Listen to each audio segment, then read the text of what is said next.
What's up guys, watching for this video guys about sa Bindo wifi. Ayan, tingnan niyo sa video. Ito ang ginagawa ko guys, nadim ko guys ang sa Bindo. Ito guys, may 12 volts 5 ampere centralized voltage. Anis ang Mediacom guys.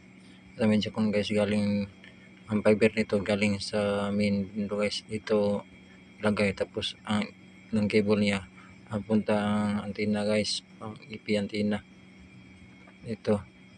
Tapos ang dumding ko, ang gamit ng dumding ko guys is mag-credit lang siya sa Queensland natin. Yan lang. What? Ang main nito pwede CPU ng computer, pwede rin LPB Orange Pi 1 ang main. Yan guys, bibili lang kayo ng credit yan guys, sa halagang 300 pesos.